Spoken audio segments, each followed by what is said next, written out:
Quiet, please. So let's start with PNC. PNC is nothing but a method of counting, right? PNC is nothing but method of counting. It is more specifically, it is a method of addition, right? So, so there are some more methods of addition that we are going to study. It is known as fundamental principles of counting.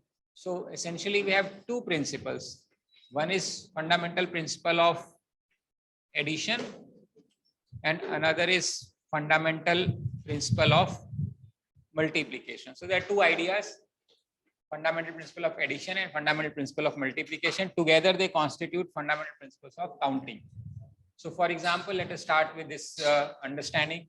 Let us say we are having 3 shirts, and let's say we are having 2 ties. In how many ways can I wear a shirt or a tie? That is the question. So I have 3 shirts and 2 ties. In how many ways can I wear a shirt or a tie? 6 ways. Okay. So my question is, मुझे shirt पहननी है और tie पहननी है. इसका मतलब है या तो शर्ट पहननी है या हिंदी में टाई पहननी है. यही बात है. तो कितने तरीके से कर सकते हैं हम? 6 तरीके से, जो बिल्कुल गलत आंसर है. 3 फैक्टोरियल भी 2 ही होता है, इंसिडेंटली 6 ही होता है, वो भी गलत ही आंसर है. हाँ, तो 3 factorial is 3 into 2 into 1 which is once again 6, मतलब वो भी गलत ही है. अच्छा, ओ तेरे की 12. नहीं, वो तो जमा ही गलत है. हिंदी अनुवाद समझो. मेरे पास 3 शर्ट्स हैं और 2 टाइज हैं. इन how many ways can I wear a shirt और अ टाई? या तो मैं शर्ट पहनूंगा या बनियान पे टाई पहनूंगा. इसका ये मतलब है, या तो शर्ट पहनूंगा या टाई पहनूंगा. मान लेते हैं मेरे पास 2 वेज, 5 वेज. मेरे पास 3 शर्ट है, मान लेते हैं रेड, पिंक और येलो. या तो मैं पहली रेड शर्ट पहनूंगा और पिंक पहनूंगा या येलो, ये 3 पहनूंगा. या तो मैं पर्पल टाई, टाई कौन सा रंग का होगा, गंदा कलर बताओ, व्हाइट टाई या ब्लू टाई. इनमें से एक ही काम करना है ना. तो red shirt, pink shirt, yellow shirt, white tie, brown tie. कितने तरीके से हुआ? 5. क्योंकि मुझे एक ही शर्ट पहननी है. तो whenever you have to do only one task out of the given many tasks, it basically means addition. अंग्रेजी का और हिंदी का या इज इक्वलेंट टू मैथमेटिक्स का एडिशन. तो शर्ट पहनने के मेरे पास 3 तरीके हैं और टाई पहनने के 2 तरीके हैं. दोनों में से एक ही काम करना है. Total number of ways is 5. समझ में आ रहा है? या तो पहली शर्ट पहनूंगा या दूसरी या तीसरी, या पहली टाई या दूसरी टाई. एक ही काम करना है ना सारे 5 तरीके. Now the question is, how many ways can I wear a shirt and tie? या फिर यहाँ पे शर्ट और ये हिंदी वाला और जो है ये टाई. अब कितने बनेंगे? शर्ट तीनों में से एक, क्या तीनों शर्ट पहनी है, एक पहननी है? यानी या तो पहली शर्ट या दूसरी या तीसरी. शर्ट तो ऐड होंगे 3 तरीके से. टाई दोनों पहनी है, एक पहनी है? या तो पहली या दूसरी. बट क्या शर्ट एंड टाई दोनों पहननी है? शर्ट भी पहननी है एंड टाई, दोनों काम करने. मल्टीप्लिकेशन 6. कैसे? आप रेड शर्ट के साथ व्हाइट टाई पहन सकते हो, रेड शर्ट के साथ ब्लू टाई पहन सकते हो, पिंक शर्ट के साथ व्हाइट टाई पहन सकते हो, पिंक शर्ट के साथ ब्लू टाई पहन सकते हो, येलो शर्ट के साथ व्हाइट टाई पहन सकते हो, येलो शर्ट के साथ ब्लू टाई. ये सारे कॉम्बिनेशन, या तो ये या तो ये या तो ये, इनमें से एक ही चाहिए. ऐड करोगे इसको तो 1 + 1 + 1 + 1 + 1 + 1 6. तो जब भी एंड आ जाए, यानी जब भी आपको ये समझ में आए कि मुझे ये काम भी करना है एंड ये काम भी करना है एंड ये काम भी करना है, then the number of ways of doing this task is the product of all the possibilities. अगर आप कहते हो नहीं मुझे ये टास्क करना है या फिर ये करना है, दोनों में से एक ही काम करना है, तो आपका ऐड हो जाएगा. समझ में आ रहा है कहाँ एंड लगेगा, कहाँ और लगेगा? एंड का मतलब मल्टीप्लिकेशन, और का मतलब एडिशन. नॉर्मली इस पे एक क्वेश्चन आता है कि एक हॉल है जिसमें 3 एग्जिट है, 4 एंट्री है. इन how many ways can you enter and exit through the hall? क्या करोगे? चलो मैं इसको थोड़ा और टफ बना देता हूँ. हमारे पास एक कमरा है, इसमें 20 डोर्स हैं. एंड 20 विंडोज हैं। हवा महल है अपना, ठीक है। हाँ, इन हाउ मेनी वेज, ध्यान से क्वेश्चन सुनना है, सारा खेल एंड और पे टिका हुआ है, सारा पीएनसी एंड और का ही गेम है, ठीक है। इन how many ways can I enter through a door and exit through another door. Hindi में, मैं कितने तरीके से घुस सकता हूं और बाहर दूसरे दरवाजे से निकल सकता हूं। 20 into 9। In how many ways can I enter through a door, यानी दरवाजे में जाना है, या तो डोर 1 या डोर 2 या एक ही डोर का इस्तेमाल करूंगा तो 20 तरीके से एंट्री करनी है। एंड यानी ये काम भी करना पड़ेगा मुझे, कौन सा काम, एग्जिट करना है। अनदर डोर यानी जिस दरवाजे से मैं घुसा हूं उसको छोड़ के किसी और दरवाजे से बाहर आना है। तो अब अंदर तो एक ही दरवाजे से क्या, तो बाहर आने के कितने रास्ते हो गए, 19। क्या दोनों काम करने हैं मुझे? यस, तो आंसर इज 20 into 90। आ रही बात समझ में? इन how many ways can I enter through a window and exit through same window?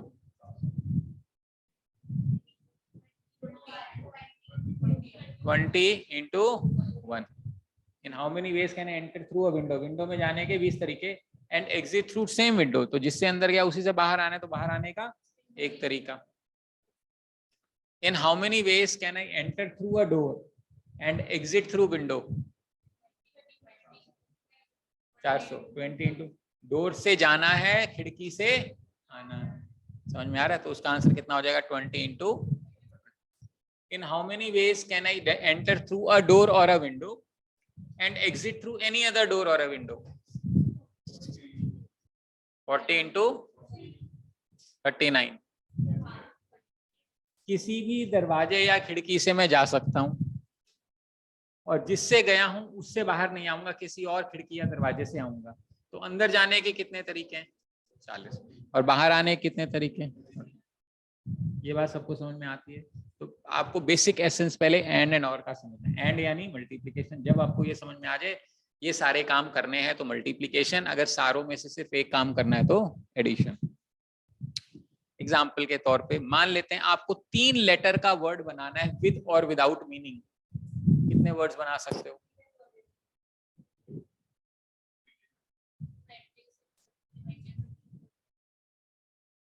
इसमें 2 केस बनेंगे, if repetition is allowed and repetition is. 3 letter का वर्ड बनाना है, कितने अल्फाबेट्स होते हैं अपने पास? 26। So this place can be occupied in, कुछ भी आ सकता है, ए बी सी डी। अगर रिपीटिशन अलाउड है तो this place can also be occupied in 26 and this place can also be occupied in. तीनों काम करना है, एक काम करना है? तीनों, क्योंकि तीनों वर्ड्स को जचाने हैं तो प्रोडक्ट हो जाएगा। लेकिन अगर आप, मैं बोलता हूं कि repetition is not allowed, repetition is not allowed, इस पे 26 लगता है लाइट, इस पे 26, इस पे 25 और इस पे 24। आ रही बात समझ में? ऐसे ही मान लो एग्जाम्पल की तरह क्वेश्चन बन सकता है, how many number plates can be made in a state if they use at max 4 digits and 2 alphabets? Can a country issue if they use 2 alphabets for digits and 4 digits number?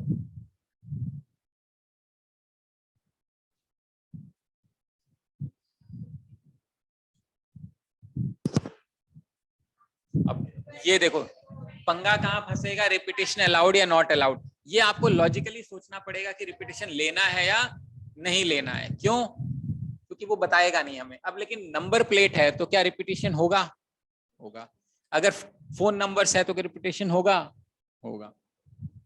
Generally if nothing is mentioned it should be without repetition, but once again it is not a rule. You have to see the situation where is repetition required or not needed.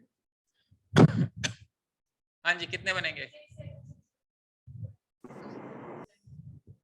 26 का square into 10 की power 4।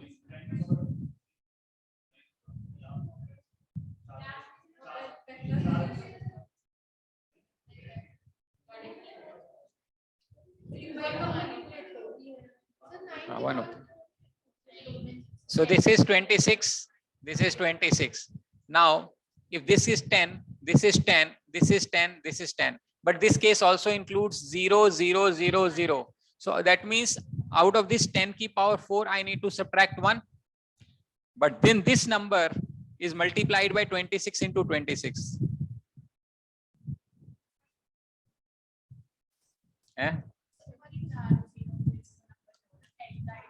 10 digits are acceptable. This 0, this 0, this 0, this can be 1. This can be 1, all other can be 0. Only one possibility does not exist in 10,000, 10 की power 4, which is 0, 0, 0, 0. But please understand, this needs to be multiplied by 26 का square, क्योंकि ऐसा भी तो हो सकता है ना, a 0, 0, 0, 0, ab 0, 0, 0, 0, ac 0, 0, ऐसे ये 572 भी तो बनेंगे, 576 बनेंगे, तो 1 नहीं माइनस करना है, बेसिकली 576 माइनस करना है. I hope you understand what I am trying to say. मतलब ऐसा नहीं है टोटल में से एक घटा दो 0, 0, अरे वो 0, 0 वाला तो ए के साथ भी तो बन रहा है, ab के साथ बीबी बीसीए सारे भी तो बनेंगे, वो सारे केसेस हटाने पड़ेंगे. ये इसका आंसर बनेगा. ऑब्वियसली 0, 1, 2, 3 3 डिजिट का तो नंबर होता है, वो भी पैसे लगते हैं मोटे वाले. 0, 0, 0, 1 भी चलेगा, वो तो हाईएस्ट पेड है. 0, 0, 1 चलेगा, 0, 0, 2 चलेगा, 0, 0, 3 चलेगा, सब चलेगा. क्या नहीं चलेगा? ऑल 0 नहीं चलेगा, क्योंकि एक at least it has to be a number, इसलिए वो 1 माइनस करना पड़ा है. आ रही बात समझ? I am just trying to give you some application based questions. ऐसा बनेगा.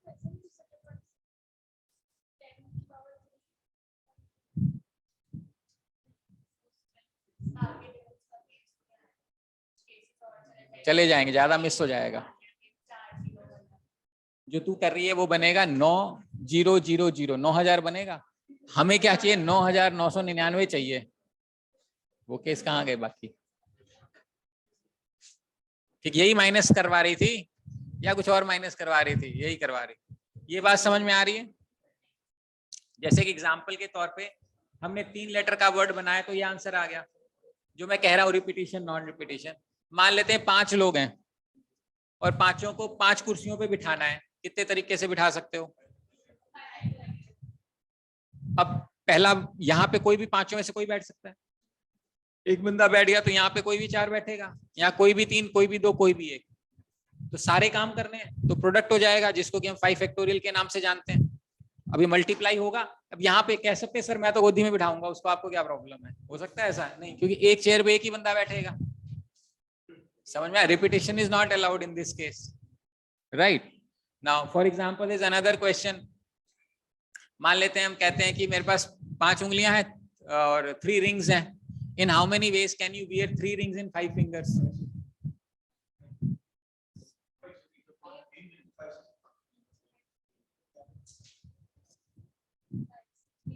अभी सीपी तो मैंने कुछ पढ़ाया नहीं है, तुम्हें बेसिक लॉजिक बता दो. सब गलत है, सब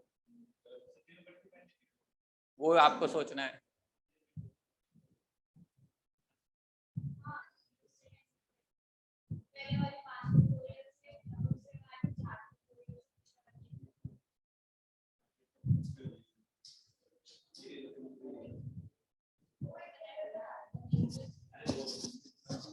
हाँ रशिका, वो इंक्लूड हो जाएगा, इसीलिए एक्सक्लूड किया था हमने.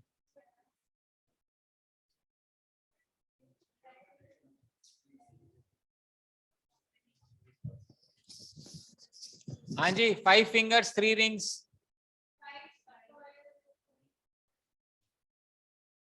क्या कह रही है? हाँ ऋषिका, क्या कह रहे हो? मेरे को भी बताना जरा, समझाओ मुझे क्या प्रॉब्लम है.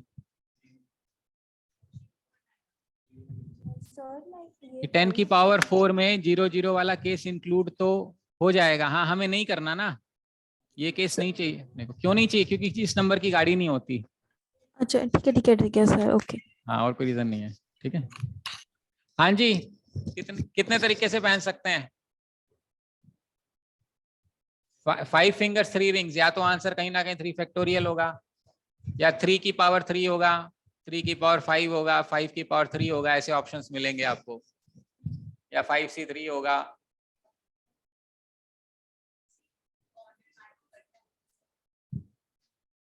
देखो अब इसको कैसे सोचना है. एक रिंग है, वो रिंग या तो इस उंगली में आएगी, या तो इस उंगली में आएगी, या इसमें या इसमें. तो एक रिंग के पास कितनी चॉइसेस हैं? 5। यानी रिंग 1 जो है उसके पास 5 चॉइस है। सेकेंड रिंग के पास क्यों एक उंगली में क्या 2 रिंग नहीं होती? मिस्टर इंडिया नहीं देखी, मोगैम्बो खुश हुआ। तो सेकंड रिंग के पास कितनी अपॉर्चुनिटी है? 5। और थर्ड रिंग के पास कितनी अपॉर्चुनिटी? तीनों काम करना है, एक काम करना है?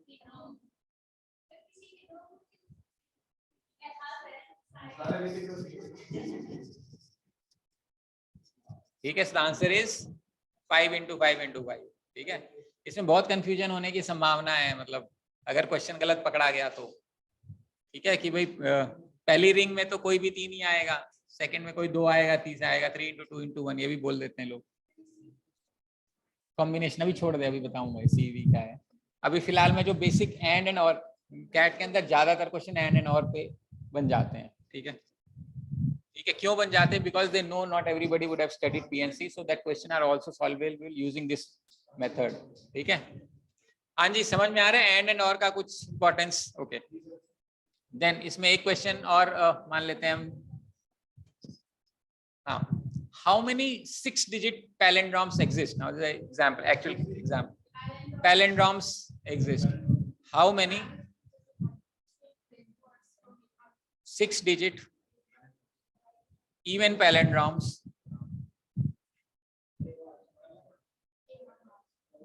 Pallin, P-A-L-L-E-N, P-A, हाँ P-A,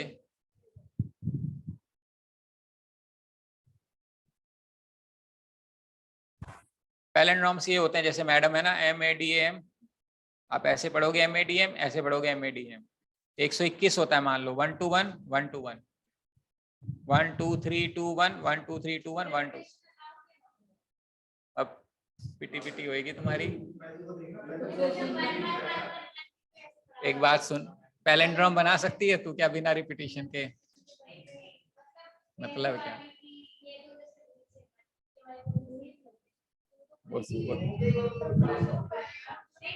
हाँ मैं समझ गया हूँ, वो तेरी श्रद्धा है, तो तुम्हारी श्रद्धा है।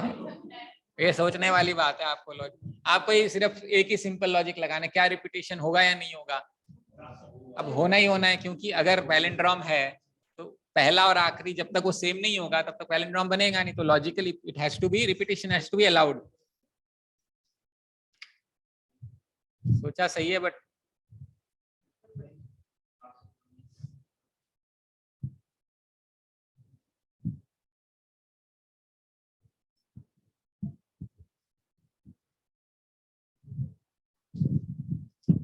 थोड़ी सी गलती है, आए पकड़ में, उसकी जगह ये आएगा 5 की जगह। सोच क्यों नहीं हो सकता? हाँ 5 डिजिट हो जाएगा, बस यही पंगा है उसमें।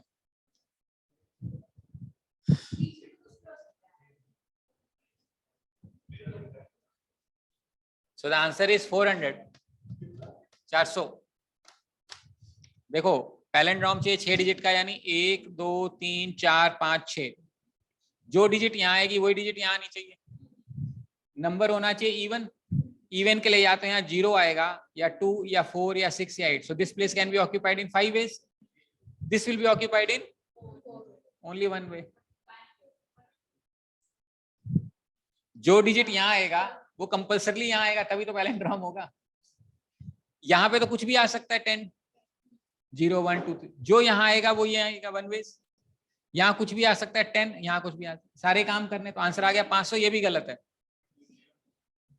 Because this place cannot be 0, क्योंकि if this place is 0 then I will have to make sure this place is 0 and it is no longer a 6 digit. To make a number even, I cannot use 0, so this place will be occupied only in 4 ways. This will be occupied in 1 ways. यहाँ तो कुछ भी हो सकता है, जो यहाँ होगा वो यहाँ होगा, जो यहाँ होगा वो यहाँ होगा। टोटल सारे काम कितने? 1 × 1 × 1 × 10 × 10 × 4. So this is the number of palindromes that you can form. अच्छा, पैलेंड्रोम का 6 डिजिट का नंबर होता है। इवन नंबर चाहिए अपने को। इवन नंबर का मतलब ये 1 2 3 4 5 6, यहाँ 2 लिखूंगा, तो अगर मुझे पैलेंड्रोम चाहिए तो यहाँ 2 लिखा तो यहाँ 2 लिखना ही पड़ेगा।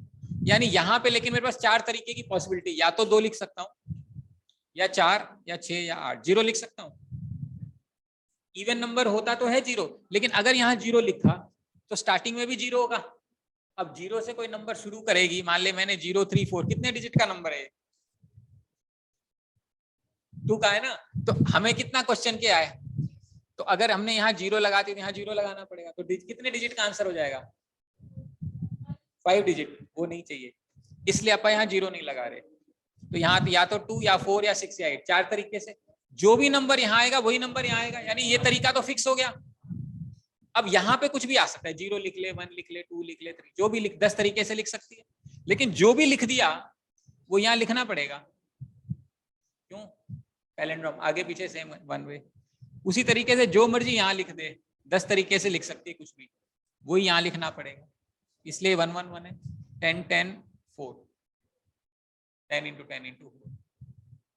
पल्ले पड़ रही है पीछे? हाँ भाई, सबको समझ में आ रहा है? Okay, so these are some reasonable questions on FPC basically. And और का जो कॉन्सेप्ट है, उसका जो एप्लीकेशन है वो यही है। ऐसे ही हो सकता है 2 पॉकेट्स हैं, 3 मार्बल्स हैं, वो तीनों मार्बल दोनों पॉकेट में कितने तरीके से डाल सकते हो बताओ? 2 पॉकेट, 3 मार्बल्स,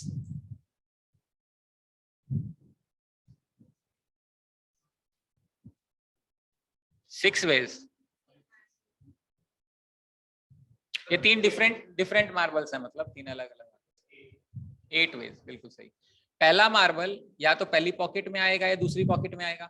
तो पहले मार्बल के पास 2 रास्ते हैं, दूसरे मार्बल के पास भी 2 रास्ते हैं, और तीसरे वाले के पास भी 2 हैं। तीनों काम करने 8 तरीके से डाल सकता है। 3 मार्बल है, या तो तू इसमें डालेगी या इसमें डालेगी, 2 तरीके से जाएगा। फिर दूसरा उठाएगी, या तो तू इसमें डालेगी या इसमें डालेगी। तीसरा, या तो इसमें डालेगी या इसमें डालेगी।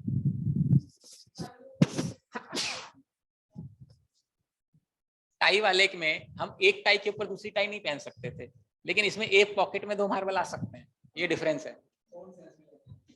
हाँ, फुल।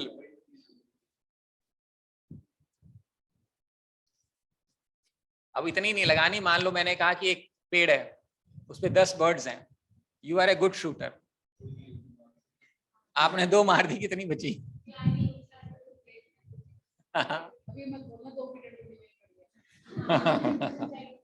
हाँ, तो ओके, ठीक है। तो वो वाला भी ध्यान रखना पड़ेगा हमें। ठीक है, समझ में आ रहा है? ये एंड और वाले कॉन्सेप्ट्स हैं, जिसके ऊपर इसको एफपीसी बोलते हैं प्राइमरली। आप देखोगे large number of questions are on FPC, right. इसी का स्लाइटली एडवांस्ड वर्जन हम परमुटेशन कॉम्बिनेशन के नाम से जानते हैं। अब सारी कंफ्यूजन यही है, कहाँ पी लगाना है, कहाँ सी लगाना है, परम्यूट होता क्या है, कॉम्बाइन होता क्या है, हम वो समझ लेते हैं। तो let me just take you through an example, simple example ले लेते हैं। मान लेते हैं हमारे पास 3 मिठाई है, लड्डू, बर्फी और पेड़ा। इन 3 मिठाई में से हमें कोई भी 2 खाने को मिलेगी। 3 मिठाई में से कितनी खानी है? कोई भी 2। तो कौन कौन सी खा सकते हो? क्या? कौन कौन सी खा सकते हो बताओ? लड्डू बर्फी, लड्डू बर्फी, लड्डू पेड़ा।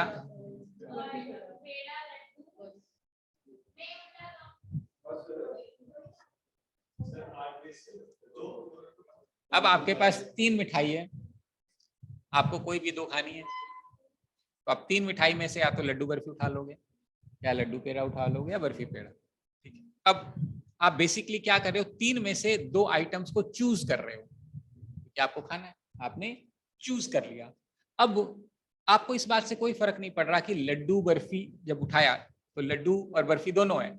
आपको इससे फर्क नहीं पड़ रहा कि पहले लड्डू है या पहले बर्फी है, आपको लड्डू बर्फी खाने से मतलब है।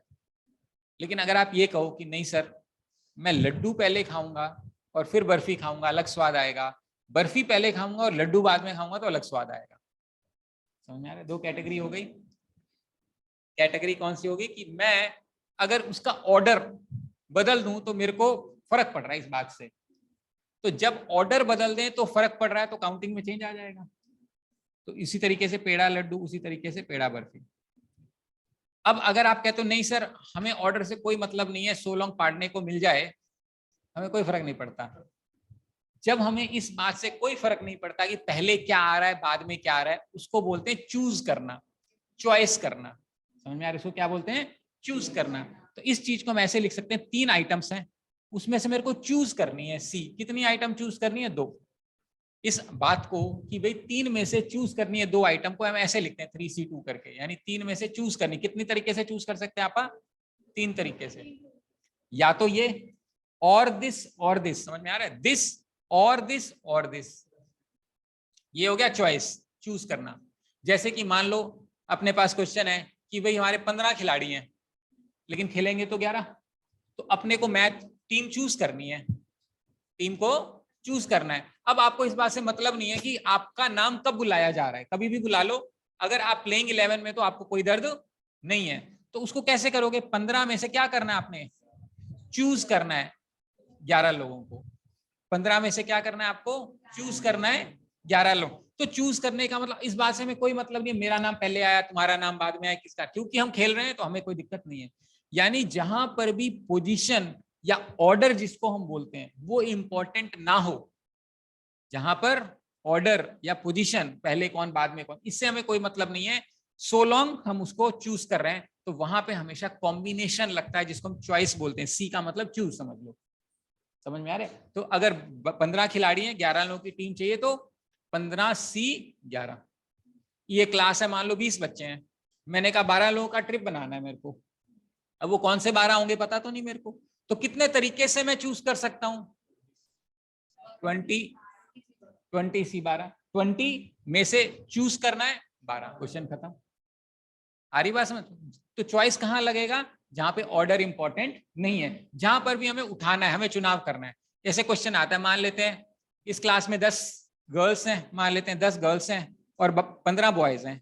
हमें एक कमेटी बनानी है, उस कमेटी में 3 गर्ल्स होनी चाहिए और 2 बॉयज होने चाहिए। अब बताओ कितने तरीके से वो कमेटी बनेगी? समझ में आ रहा है?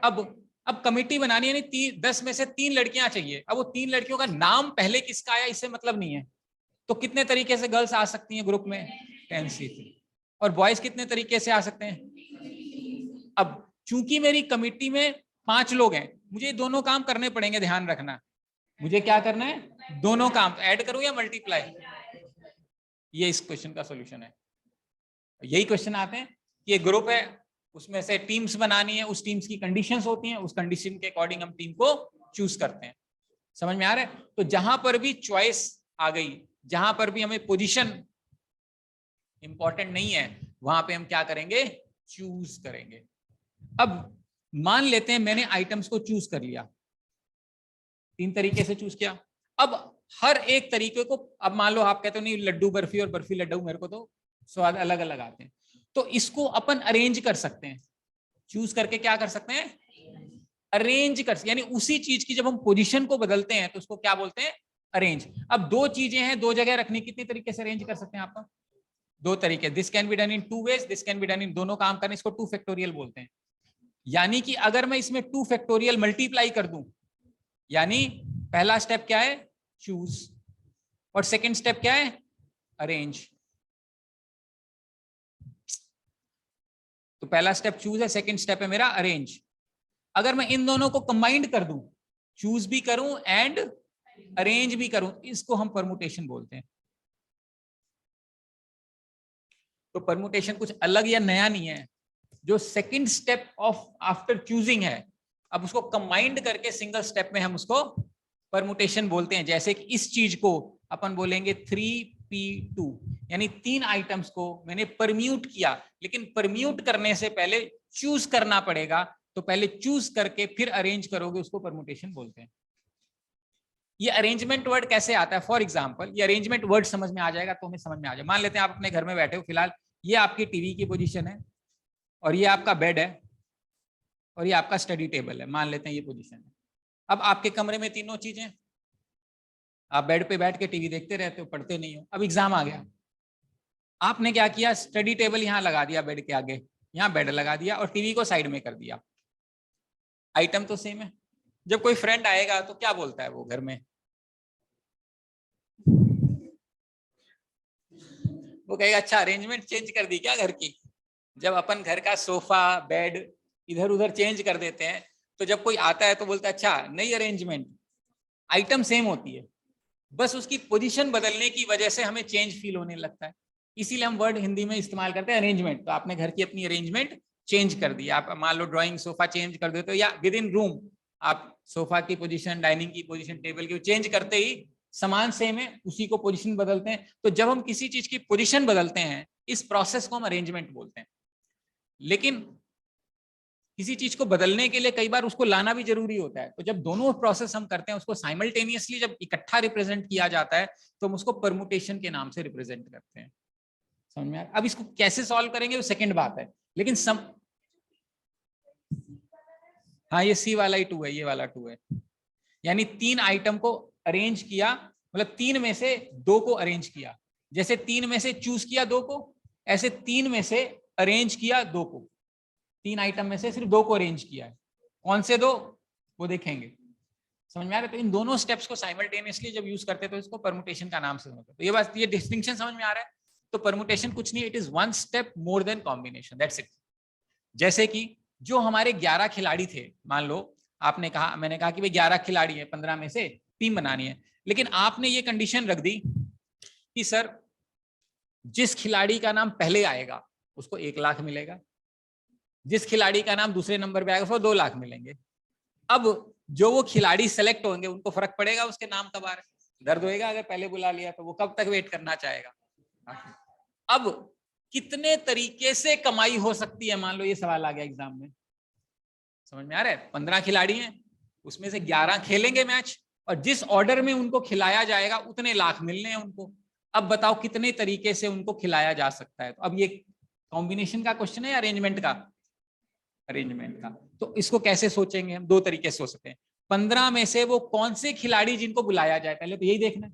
उन 11 खिलाड़ियों को हमें अरेंज करना है 11 फैक्टोरियल तरीके से। यानी 11 लोग हैं, कैसे भी आ सकते हैं, पहले 11 में से कोई भी आ सकता है, जो आ गया वो अगला नहीं आएगा। 10 फिर 9 फिर 8 सो ऑन टिल 1, सारे काम करने तो मल्टीप्लाई हो जाएगा।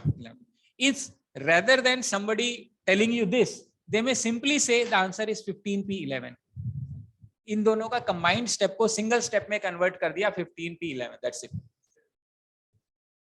आ रही बात समझ में? So permutation is just an additional step of combination, that's it, that's what I am trying to teach you. ठीक, अब इसकी कैलकुलेशन कैसे करते हैं वो देखते हैं। जैसे कि अपन ने यहाँ पे 3c2 3 तरीके आए थे और 3p2 6 तरीके आए थे। तो 3c2 का मतलब क्या है, या इसको जनरल टर्म होता है NCR, यानी n आइटम्स में से चूज करना है कितने आइटम, r आइटम। इसका जो फॉर्मूला होएगा n factorial divided by n minus r factorial into r, ये याद करना है आपने।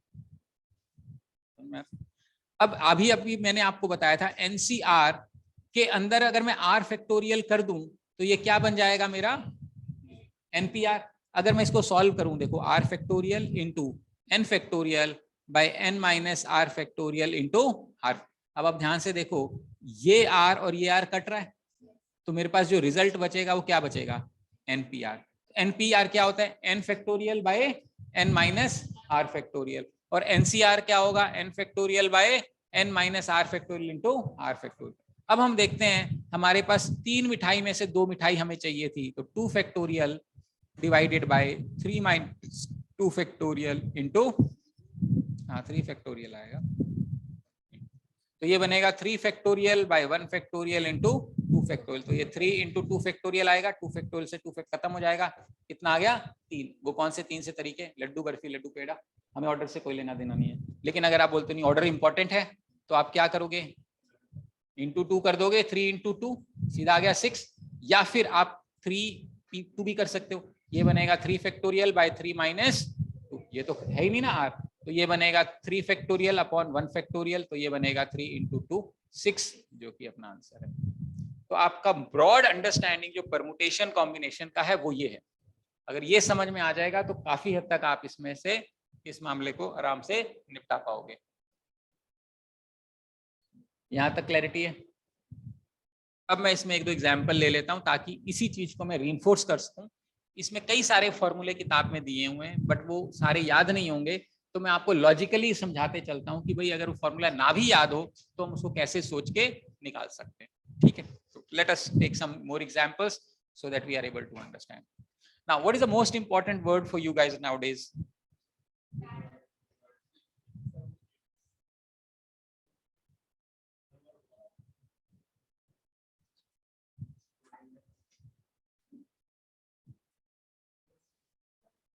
रिजल्ट, ठीक, हमारे लिए इंपॉर्टेंट वर्ड है रिजल्ट।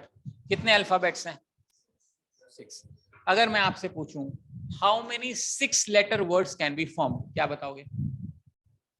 इन्हीं ये 6 अल्फाबेट्स को यूज करके 6 लेटर का वर्ड बनाना है, कितने वर्ड्स बनेंगे? 6 फैक्टोरियल। कैसे कैसे सोच सकते हो आप इसको? एक तरीका 1 2 3 4 5 6, कुछ भी आ सकता है। 6 तरीके, 5 तरीके, 4 तरीके, 3 तरीका, 2 तरीका, सारे काम करने। आप ये भी कह सकते थे 6 में से 6 आइटम को चूज करना है एंड अरेंज करना है, ये भी हो सकता था। इसको आप ऐसे भी कह सकते थे 6P6। अब एग्जाम में एक फर्स्ट ऑप्शन ये है मान लो, सेकंड ऑप्शन ये, थर्ड ऑप्शन ये, क्या करोगे? All of the above. इसलिए सारे समझा रहा हूँ, मतलब क्या, वरना कुछ लोग ये देखेंगे वाह ये तो क्या, ये 6 फैक्टोरियल, मजा आ गया। कुछ ज्यादा इंपॉर्टेंट जो पढ़े लिखे होंगे बोलेंगे 6P6 6 है, अरेंज करना है ये। और ज्यादा जो मेहनत करके पढ़े हुए हैं वो ये लगाएंगे कि 6 चूज करते हैं फिर अरेंज कर देंगे, बट आंसर सबका सेम है। समझ में आ रही बात? तो ये तीनों एक ही चीज है बेसिकली, इसमें तो कोई डाउट नहीं है। अच्छा, अब मान लेते हैं मैं ये कहता हूं कि इन 6 अल्फाबेट्स में से 4 अल्फाबेट्स का वर्ड बनाना है अपन ने। 6 में से 4 कैसे कैसे कर सकते हैं? हाँ, इंटू 4 फैक्टोरियल। ये 6 हैं, 4 लेटर चाहिए, कौन से 4 पता तो नहीं? कौन से 4? ये 4 आ गए 6। अब वो 4 आ गए, मान ले तुमने ले लिया RSLT ले लिया, इसको भी तो अरेंज कर सकते हैं, वर्ड तो बनेगा ही। क्या करना पड़ेगा? इनटू, कुछ लोग इसको क्या लिख सकते हैं, कुछ लोग इसको लिखेंगे 1 2 3 4 लेटर का वर्ड बनाना है। This can be occupied in 6 ways, this in 5 ways, 4 ways, 3 ways। The answer is, आप इसको सॉल्व करोगे तो तीनों का सेम रिजल्ट है। ये समझ में आ रहा है? ये बिल्कुल फंडामेंटल मेथड है, ये कॉम्बिनेशन वाला मेथड है, ये परमुटेशन वाला मेथड है। समझ में आ रहा है? क्लियर है यहाँ तक? अब इसमें पेंच शुरू होएगा। How many 4 letter words are there such that R is always there? हमें 4 लेटर का वर्ड बनाना है लेकिन उसमें R गारंटीड होना ही चाहिए। कैसे करोगे?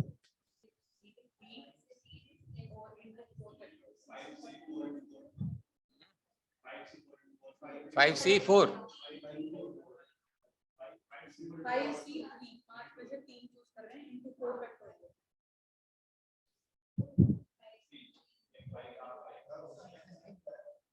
अब अपने को RESULT है रिजल्ट, R चाहिए, R ले आओ पहले। अब अपने पास कितने अल्फाबेट बच गए? 5। इसमें से कितने चूज करने हैं? तो 5 में से 3 को चूज करने का ये तरीका, लेकिन अपने पास अल्फाबेट्स कितने हैं? 4। तो उसको क्या, 4 को 4 फैक्टोरियल से मल्टीप्लाई करोगे। समझ में आ रहा है? इस चीज को ऐसा भी लिख सकते हैं 4 इंटू 5C3 इंटू 3 फैक्टोरियल लिखा जा सकता है। इस चीज को मैं ऐसा लिख सकता हूं 4 इंटू 5P3। किताब में आपको फॉर्मूला दिया गया है, if a particular alphabet is required, if a particular alphabet is required, R into N-1 PR-1। अब ये भूल जाओगे मुझे पता है, और अगर नहीं भी भूलोगे तो मान लेते हैं एग्जामिनर बोलता है कि मुझे R और E दोनों चाहिए, फिर उसका कोई फॉर्मूला नहीं है किताब में, उसका ये लॉजिक है दोनों चाहिए तो पहले ले आओ, फिर क्या बच गया? 4 में से 2 चूज कर लो और फिर 4 फैक्टोरियल गुना कर दो। तो वो लॉजिक ज्यादा इंपॉर्टेंट है मोर टफ क्वेश्चन के लिए। ये क्वेश्चन, ये एग्जांपल में दिया हुआ है, किताब में मिलेगा आपको कि if particular alphabet is always needed, तो ये फॉर्मूला है। लेकिन अगर कोई बोल दे भाई 2 अल्फाबेट इज नीडेड, फिर गड़बड़ हो गया मामला। आ रही बात समझ में? उसके लिए ये समझाना जरूरी है कि भाई 4 है, जो चाहिए ले आओ, बचे हुए में से चूज करना है उसको चूज कर लो। अब सारे आ गए, उनको अरेंज कर दो आपस में। ऐसे ही मान लो 4 लेटर का वर्ड चाहिए such that R is never there,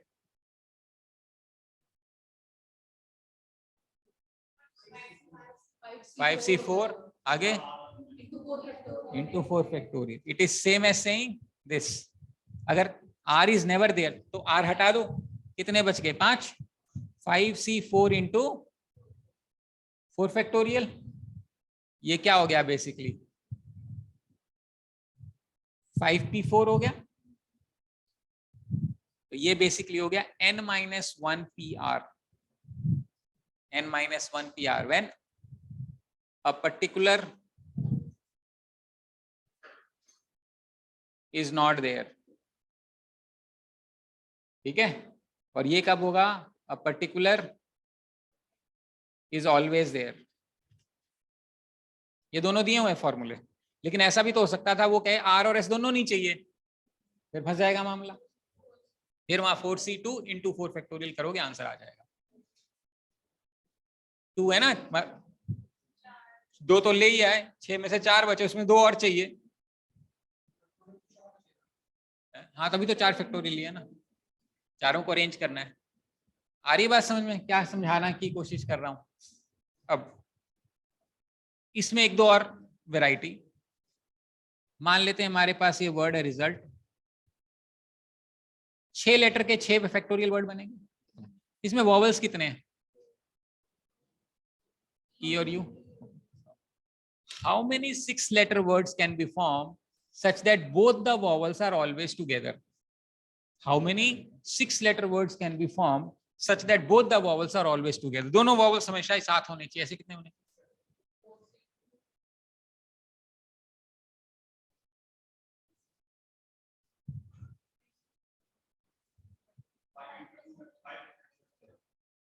इस केस में जब भी इकट्ठे चाहिए होता है, अपन क्या करेंगे, ई और यू को रस्सी से बांध देंगे, एक एंटिटी मान लिया।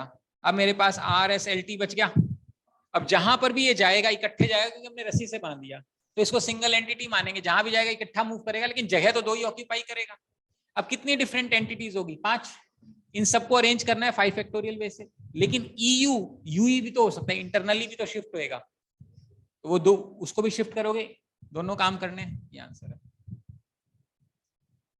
ये समझ में आ रहा है क्या किया मैंने? हाँ बता, क्या नहीं आया? जैसे एक तो यही वर्ड हो गया, लेकिन ये भी तो वर्ड हो जाएगा UERSLT। समझ में आ रहा है? कुछ नहीं बनेगा। हाँ वही answer. How many 6 letter words are there in which vowels are never together? Answer क्या होगा? माइनस कर दो, ये टोटल है, ऑलवेज टुगेदर ये है, तो नेवर टुगेदर ये हो जाएगा। आ रही बात समझ में? अब इसको देखते हैं। मान लेते हैं मेरा एक वर्ड है RESULTI। How many vowels are there? How many 7 letter word can be form?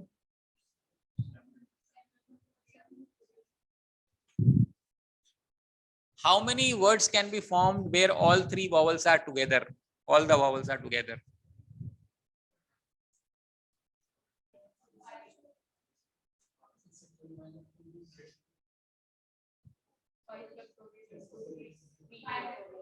Into 5 factorial into 3 factorial. क्योंकि अब अपन क्या करेंगे, E, U और I को बांध देंगे, सिंगल एंटिटी बना दी। कितनी एंटिटीज हो गई मेरे पास?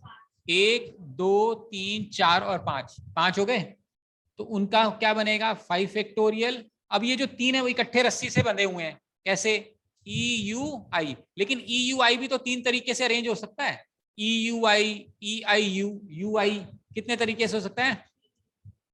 3 फैक्टोरियल। अब दोनों काम करना है कि काम करना है? So these are the number of words, 7 letter words where all the vowels are always together.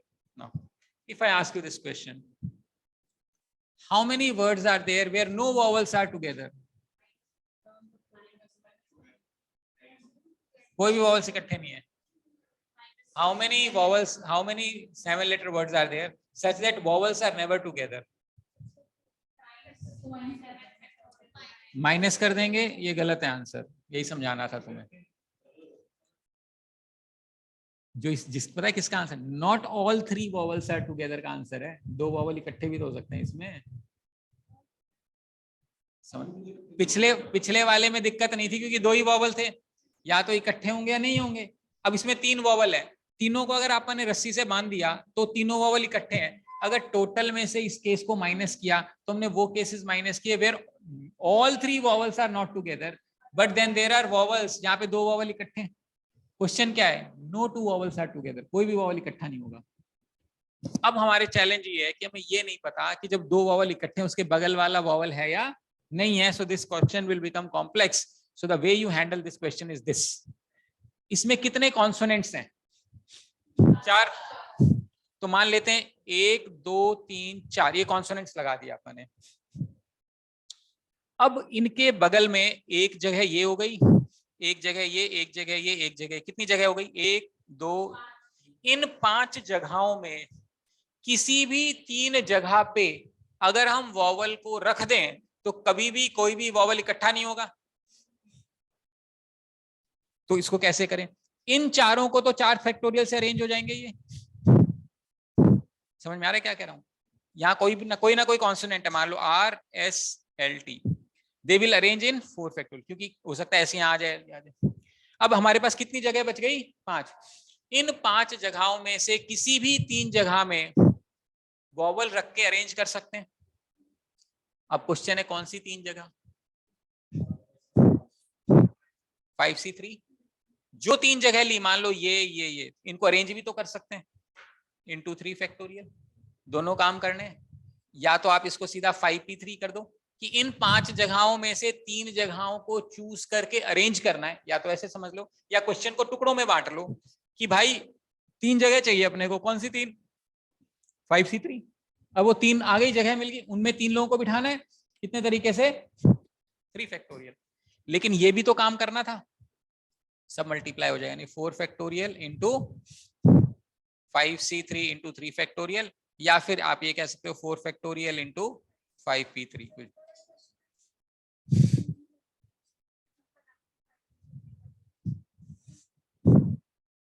इसमें नहीं, इसमें अपन ने क्या किया? तीनों को बांध दिया। तो मान लेते हैं RSLTEIU हो गया। चूज तो करेंगे लेकिन सारों को ही चूज कर रहे हैं ना भाई, तो सारे ही चाहिए। तो 5C5 1 ही होता है, इसलिए नहीं लिखते अपन। 5 चीजें चूज करने, एक ही तरीके से चूज सकती है। 3 चीजें तीनों उठानी है, एक ही तरीके से उठा ले, तीनों है उठा ले, काम खत्म हुआ। इसलिए 1 आता है इसका आंसर। समझ आ रहा है क्या समझा रहा हूं मैं? कुछ कुछ बेसिक आइडियाज बन रहे हैं no. इसके बाद इसमें आता है एक स्टैंडर्ड क्वेश्चन आता है, how many words can be formed from the alphabets present in the word Mississippi? 7वीं 8वीं 9वीं कभी ना कभी सुना जरूर होगा, है ना? मिसिसिपी नदी का नाम है। MISSI, Mississippi SSIPPI। I think that is the right. I think so. The spelling is okay.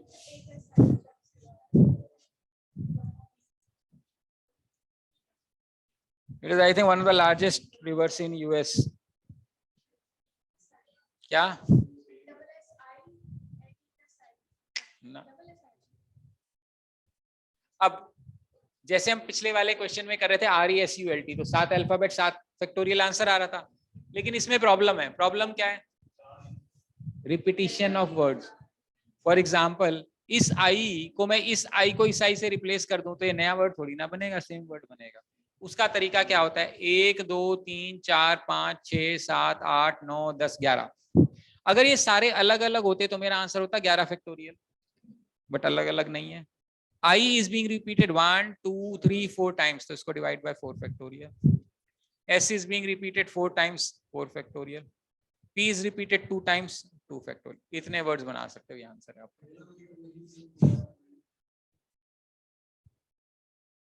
Basically divide हो रहा है, तो डिवाइड होकर रेसिप्रोकल के मल्टीप्लाई होगा तो नीचे ही आएगा।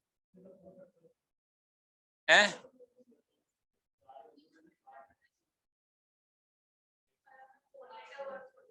मतलब ठीक है,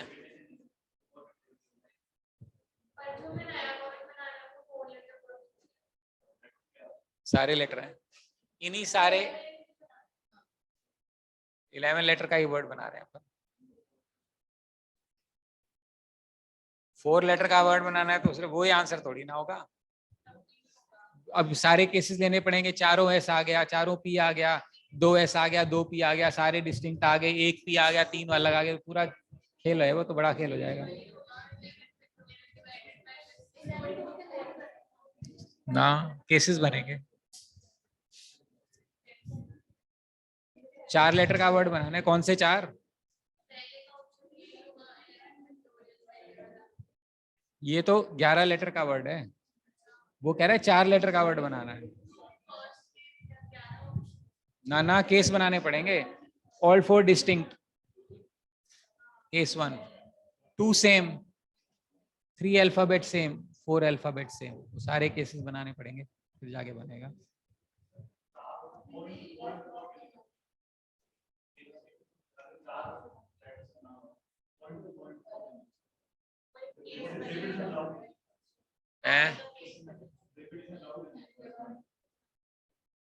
रिपीटेशन अलाउड नहीं है।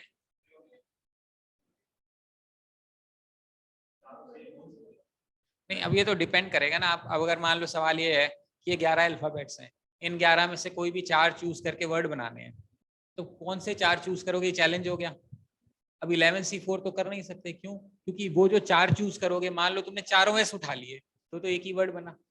वो जो 4 चूज करोगे उसमें 3 एस उठा लिए, एक कोई भी और उठा लिया, अलग वर्ड बनेगा। अब 2P और 2S उठा लिए, उसका केस अलग बनेगा। चारों डिस्टिंक्ट का केस अलग बनेगा, सारे केस बनाने पड़ेंगे। क्वेश्चन ही बनेगा, बड़ा टफ क्वेश्चन है ये जो तुम कह रहे हो। समझ में आ रहा है? ठीक है, मिसिसिपी वर्ड। इसके बाद आता है ग्रुप में डिवाइड करना। मान लेते हैं अपने पास 5 लोग हैं और हमें 2 ग्रुप डिवाइड करने हैं, 3 का और 2 का। ठीक है, तो इसका एक तरीका ये है कि 5 में से कोई भी 3 लोगों को चूज कर लो तो 2 लोगों का ग्रुप अपने आप बन गया। यानी 3 लोगों को चूज करने का तरीका 5C3 और 2 में से 2 को चूज करने का 2C2, दोनों काम करने, इसका प्रोडक्ट कर दो। 2C2 तो हमेशा ही 1 होगा, तो इसका आंसर मेरा आएगा 5 फैक्टोरियल अपॉन 3 फैक्टोरियल इंटू। अब अगर ये mn होता मान लेते हैं, तो ये टोटल m+n बनता, जिसको हमने 2 हिस्सों में बांटा। Technically speaking it is m+n factorial divided bye m factorial into n factorial. लेकिन आप ये कह सकते थे सर आपने 3 क्यों लिया? आपने 5C2 भी ले सकते थे, ये भी तो हो सकता था कि सर अगर आप ये 3C3 हो गया और ये 5C2 हो गया, इसका तो आंसर 1 आएगा। ये 5 फैक्टोरियल 2 फैक्टोरियल इंटू 3 फैक्टोरियल, बात बराबर ही है, इसलिए कुछ भी ले लो चलेगा। तो जनरल फॉर्मूला ये है कि अगर m+n लोग हैं तो इतने तरीके से ग्रुप बनाए जा सकते हैं। इसको एक्सटेंड कर देता हूं, मान ले 3 ग्रुप बनाना है, m,n,p, ये टोटल लोग हो गए, इनका 3 ग्रुप है, m अलग है, n अलग है और p अलग है। कितने ग्रुप्स बना सकते हो? m+n+p।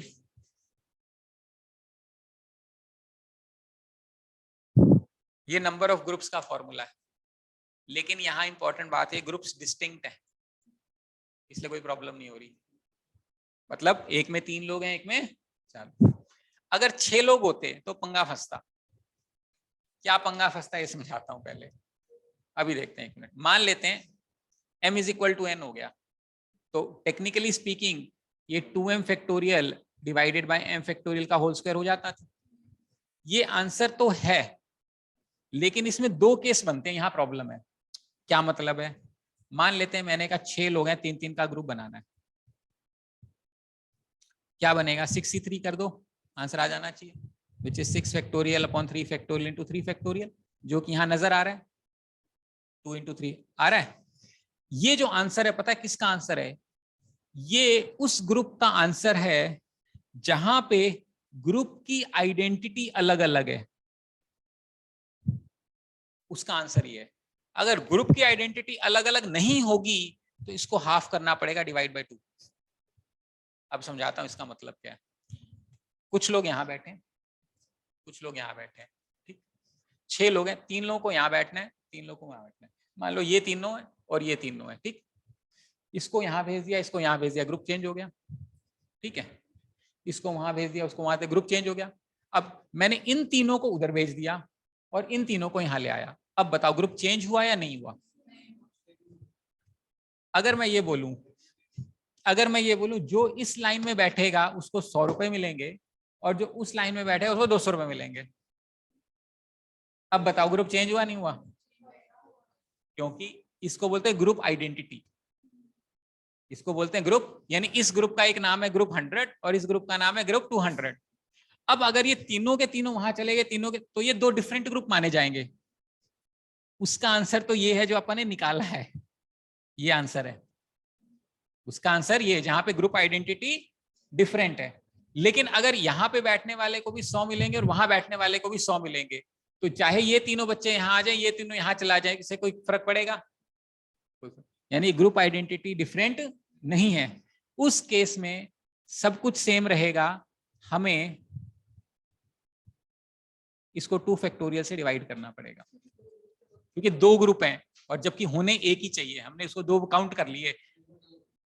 हाँ, मतलब इन तीनों में से मान लो एक एक क्रॉस कर दिया तो हमने मान लिया अलग अलग ग्रुप है, जबकि प्रैक्टिकली वो एक ही ग्रुप, इसलिए डिवाइड करना पड़ रहा है।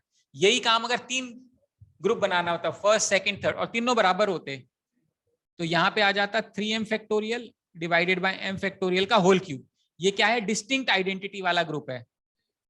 ये कौन सा है? Distinct identity. अगर आइडेंटिटी डिस्टिंक्ट नहीं है तो सब कुछ सेम है, क्या करना पड़ेगा मुझे? नीचे 3 फैक्टोरियल से मुझे डिवाइड करना पड़ेगा। ये ध्यान रखना है इस ग्रुप के अंदर, बस ये इंपॉर्टेंट बात है। डिस्टिंक्ट वाले में डिवाइड नहीं होगा, आइडेंटिकल ग्रुप में डिवाइड हो जाएगा। क्लियर है? लॉजिक समझ में आ रहा है मैं क्या कह रहा हूँ? ठीक है। उसके बाद आता है इसमें सर्कुलर अरेंजमेंट आता है, गोलाई में बिठाने का सिस्टम आता है। ठीक है,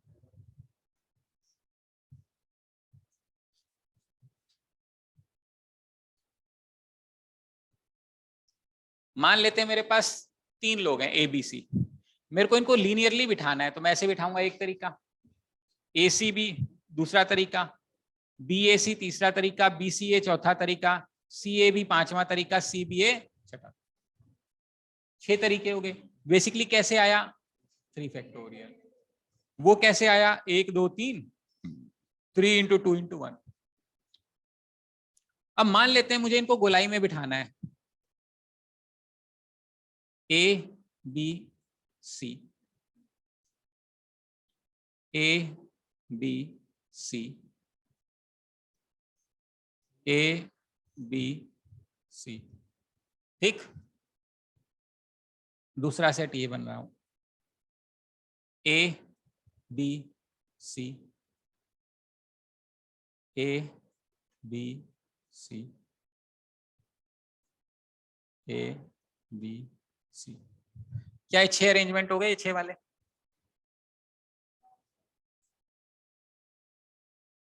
प्रैक्टिकली बताऊं तो ये जो तीनों केसेस है ना, एक ही है। ये तीनों एक ही है, क्योंकि देख ए के राइट में बी है और लेफ्ट में सी है, यहां पर भी ए के राइट में बी ही है और लेफ्ट में, सिर्फ ये देखने का तरीका अलग हो गया। ये समझ में आ रहा है? जैसे ये तीनों बैठे हैं, मैं यहां से देखूंगा तो मेरे आगे ये, वहां से कोई देखेगा तो उसके आगे ये, यहाँ पीछे से देखे, लेकिन है तो सेम ही। मेरे लिए फ्रंट ये है, उनके लिए फ्रंट वो है। प्रैक्टिकली अगर इस एक स्टेप घूम जाए, रिलेटिव पोजीशन तो सेम ही है, यहां फर्क है थोड़ा सा। यहां पे देखो ए के राइट में कौन है? सी, और लेफ्ट में कौन है? ये तीनों आइडेंटिकल हैं, लेकिन इसमें से एक केस, इसमें से एक केस, ये दो ही डिस्टिंक्ट पॉसिबिलिटीज हैं। नहीं, देख अभी हम तीनों बैठे हैं, मेरे राइट में लेफ्ट में, तू इधर आ जाए ये इधर आ जाए, नया अरेंजमेंट हो गया या नहीं हो गया? बस यही 2 केस बनेंगे। लेकिन मैं इधर चला जाऊं इसकी जगह, ये तेरी जगह आ जाए, तू मेरी जगह आ जाए, ये नया है? ये नया नहीं है, बस हमने घूम गए और क्या फर्क है, रोटेट हो गए बस। तो नंबर ऑफ अरेंजमेंट होती है हमेशा n-1 फैक्ट, क्योंकि हमें स्टार्टिंग पॉइंट नहीं पता कौन है। प्रॉब्लम क्या है? स्टार्टिंग पॉइंट का। हमें यहां से स्टार्टिंग पॉइंट ये लग रहा है और यहां से स्टार्टिंग पॉइंट ए यहां दिख रहा है और यहाँ पे ये दिख रहा है, जबकि ये पोजीशन तो सेम ही है, सिर्फ देखने का नजरिया अलग है। तो नंबर ऑफ सर्कुलर अरेंजमेंट कितनी होगी? हमेशा n-, क्योंकि एक बंदे को हमें फिक्स करना पड़े। ए को फिक्स कर दिया, उसके राइट में सी, लेफ्ट में बी, इसको फिक्स कर दिया, उसके लेफ्ट में राइट में बी और लेफ्ट में ये, समझ में आ रहा है? एक को फिक्स करके मेरे फिक्स हो गया, अब आप दोनों की पोजीशन चेंज करो, आ जाएगी। तो मान लो 10 लोग बैठे हैं सर्कल में, कितने तरीके से अरेंज कर सकते हो आप उनको? 9 फैक्टोरियल, दैट्स इट। आ रही बात समझ में? तो सर्कुलर अरेंजमेंट हमेशा एक कम होगा, बिकॉज स्टार्टिंग पॉइंट हमें पता नहीं है, तो हमें उसको फिक्स करना पड़ेगा। तू मत हिल, तेरे रेफरेंस में अपन बाकी सबको काउंटिंग कर लेंगे, तो हमेशा आंसर बनेगा n-1 फैक्टोरियल। अब इसी टाइप के क्वेश्चन बनते हैं बीड्स एंड गार्लैंड्स पे, कि मान लो मेरे पास 3 रंग के फूल हैं, कितनी मालाएं बनाई जा सकती हैं अलग अलग? कितना आंसर होना चाहिए?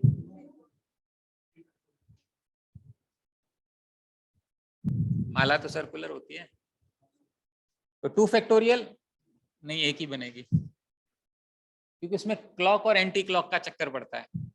मतलब समझ आ रहा है? जैसे कि मान लेते हैं हमने ये फ्लावर बनाया है, ये रोज है, ये बोगनविला है और ये लिली है, और ये हमारा एक सर्कुलर फ्लावर है। अब मैं यहां से देख रहा हूं, मैं हाँ यार बढ़िया लग रहा है, इधर रोज है, इधर लिली है मेरे लिए, और आपके लिए इधर बोगन।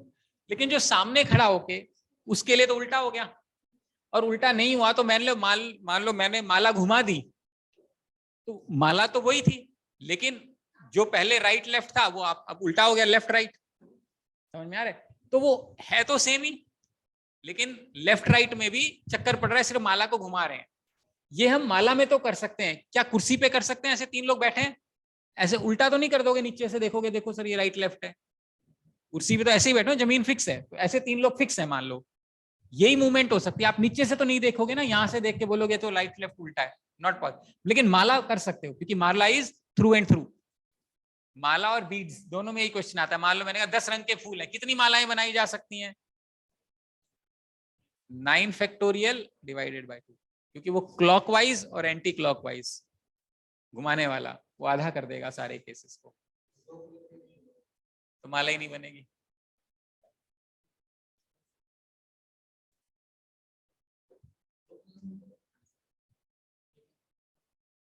गोल गोल कैसे? 2 फूल में गोल कैसे बनाएगा तू? 2 फूल में तो लीनियर ही बनेगा। समझ में आ रहा है? बीड्स एंड गार्लैंड्स के केसेस में ये वाला कॉन्सेप्ट आता है।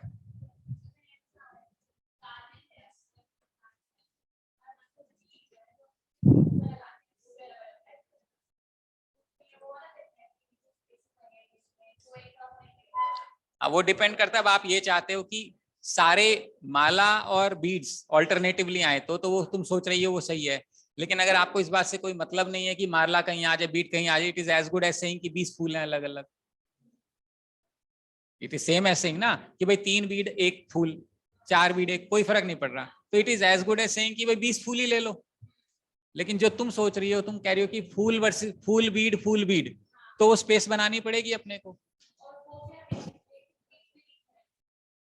तो बीट सारे डिस्टिंक्ट है मान लो, तो अगर फूल को तुम अरेंज करोगी 10 है तो 9 फैक्टोरियल हो गए, और 10 स्पेस क्रिएट हो गई, वो 10 फैक्टोरियल तरीके से अरेंज हो जाएगा, क्योंकि अब अपने को माइनस करने की जरूरत नहीं, क्योंकि हमने फुल फिक्स कर दिया। तो 10 स्पेस क्रिएट हो गई, 10 के 10 बीट्स अलग हैं, तो 10 फैक्टोरियल के तरीके से अरेंज हो जाएगा, काम खत्म हुआ। ठीक है, बोलिए यहां तक बात समझ में आती है हमें? देन इसकी कुछ और एप्लीकेशंस होती हैं, पर कॉमन नहीं। हाँ,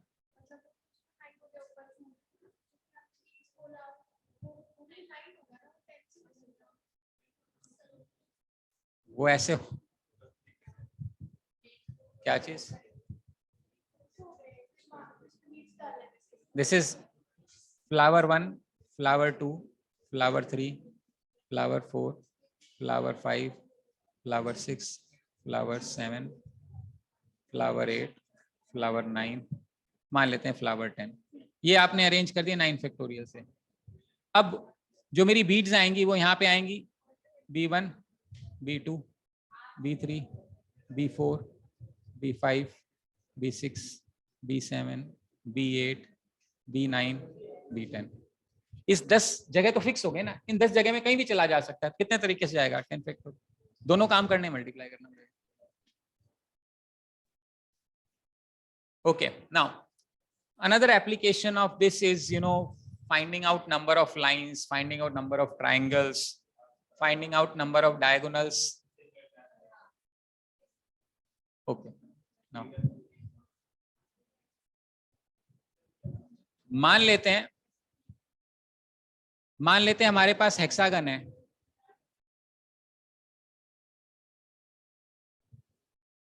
ठीक है, इसमें 6 साइड्स हैं।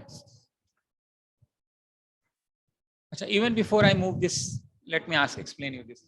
मान लेते हैं मेरे पास 5 पॉइंट्स हैं, 1 2 3 4 5 पॉइंट्स हैं, कहीं पे भी नॉन कोलिनियर है। कैसे हैं? एक लाइन में नहीं है। क्वेश्चन ये है मैं कितनी लाइनें बना सकता हूं? 5 पॉइंट से मैं कितनी लाइनें, how many lines can be made using 5 distinct points? 5C2 5 point है, अपन कोई भी 2 पॉइंट उठाएंगे एक लाइन बनेगी। आप इन दोनों को उठा सकते हो एक लाइन, इन दोनों को उठाते एक लाइन, इन दोनों को उठाते एक लाइन, इन दोनों को उठाते एक लाइन, इन दोनों को उठाते एक लाइन, इन दोनों उठा एक लाइन, इन दोनों उठाते एक लाइन, इन दोनों उठाते एक लाइन, इन दोनों को और क्या, इन दोनों को उठाते एक लाइन, इन दोनों को उठाते एक लाइन। समझ में आ रहा है? 5 में से कोई भी 2 पॉइंट उठा लोगे एक लाइन बन जाएगी। तो कितनी लाइनें बनेंगी? ये बात समझ में आती है? एक यही क्वेश्चन है अपने आप में कि 6 डिस्टिंक्ट पॉइंट्स है, नॉन कोलिनियर है, how many lines can be form? अगर 5 पॉइंट्स है 5C2, 6 पॉइंट है 6C2, 8 पॉइंट्स कोलिनियर है। हाँ, उसमें क्या ट्रायंगल बनाना था, लाइन बनानी थी, लाइन। ओके, अब 10 पॉइंट्स हैं, उसमें से 3 कोलिनियर है। मान लेते हैं वो कोलिनियर नहीं होती तो कितने पॉइंट्स बनते? 10C2। लेकिन इस 10C2 में ये जो तीनों पॉइंट्स हैं, इनसे बनी हुई सारी लाइनें आप ले चुके हैं। 3 पॉइंट को इस्तेमाल करके 3C2, यानी ये लाइन 2 3 4, ये बनती 3 फैक्टोरियल अपॉन 2 फैक्टोरियल। कितनी? बेसिकली 3 लाइनें हो गई। 3C2 लाइनें हमने इसमें से माइनस करनी है, लेकिन पंगा यहां पे है, जब 3C2 लाइनें पास कर दी, एक लाइन तो फिर भी बनेगी ना, ये वो ऐड करनी पड़ेगी। यही गलती हो रही होगी सबकी। समझ में आ रहा है? 10 पॉइंट है, मान ले 10 अलग अलग होते तो 10C2 बनते, उसमें से 3 पॉइंट एक ही लाइन में है, तो जो 3C2 लाइनें बनेंगी वो अपन ने काउंट कर ली जो नहीं चाहिए, क्योंकि तो लाइन तो बनेगी। लेकिन जब वो 3C2 माइनस करेंगे तो एक लाइन तो फिर भी बचेगी। तीनों पॉइंट मिला के एक लाइन तो बचेगी, वो ऐड करनी पड़ेगी। आंसर है इसका। अब ये भी क्वेश्चन हो सकता था, 10 पॉइंट्स हैं, 10 कोलिनियर है, कितने ट्राइंगल्स बनेंगे? 10C3 ट्राइंगल्स बनेंगे। 10 नॉन कोलिनियर पॉइंट्स हैं, अरे फिर तो एक भी नहीं बने, फिर कहां? 10 नॉन कोलिनियर पॉइंट्स है, कितने ट्राइंगल बनेंगे? अब मान लो इसमें पूछ लिए उसमें से 4 कोलिनियर है, फिर क्या करोगे?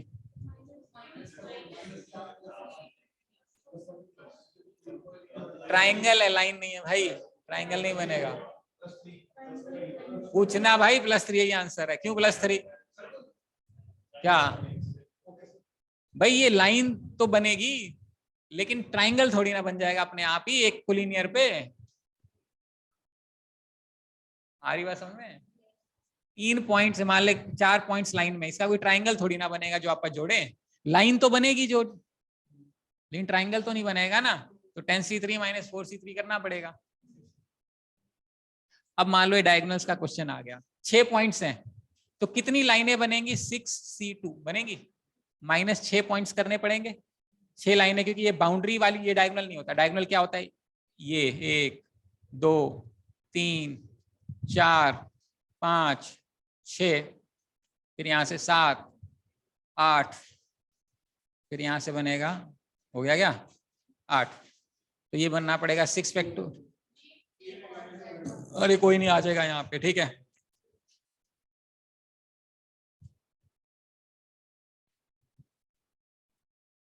-15 - 6 कितना बन गया? 9। 8 बनाया था, कौन सा रह गया था? ये वाला हाँ ये नो, किताब में ये जनरल फॉर्मूला बना के दिया गया, डिराइव किया गया, मैं डिराइव कर देता हूं एक बार। NC2 लाइनें बनेगी, उसमें से n साइड्स माइनस करेंगे, बचा हुआ डायगोनल हो जाएगा। NC2 होता है n factorial by n minus 2 factorial into 2 factorial minus n, ये करना है अपने को। n factorial can be written as n into n minus 1 into n minus 2 factorial divided by n minus 2 factorial into 2 factorial minus n, यही बनेगा। ये खत्म हो जाएगा, एलसीएम ले लेंगे, n into n minus 1, LCM ले लेंगे तो माइनस 2n डिवाइडेड बाय 2 ये आएगा, n square minus n minus 2n divide by 2 आएगा, तो ये बनेगा n square minus 3n divide by 2 आएगा, ये बनेगा n into n minus 3 upon 2। किताब में ये फॉर्मूला आपको लिखा हुआ दिया होगा, नंबर ऑफ डायगोनल्स का फॉर्मूला। फिर डायगोनल का चक्कर ही नहीं है, क्या मतलब?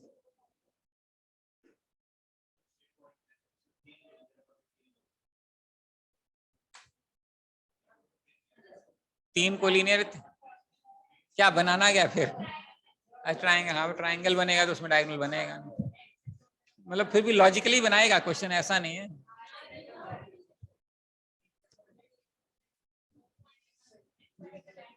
ये बाहर वाली जितनी है ना n पॉइंट्स है तो n साइड्स होंगी, वो n साइड्स निकालनी पड़ेंगी, इसलिए n माइनस किया अपन। तो किताब में फॉर्मूला लिखा है, but of course you can also remember this NC2 minus n, that is the understanding.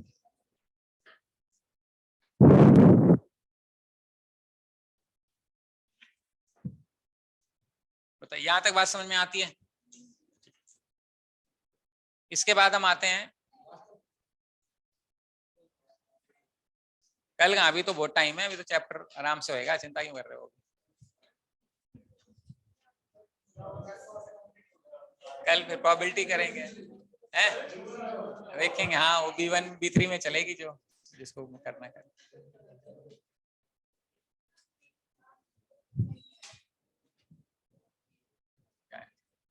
Magazine देनी है, दे दे। No not yet, this will not yet take care of a chapter, अभी तो थोड़ा कराना है मेरे को। कोई नहीं, ब्रेक चल है प्रोबेबिलिटी।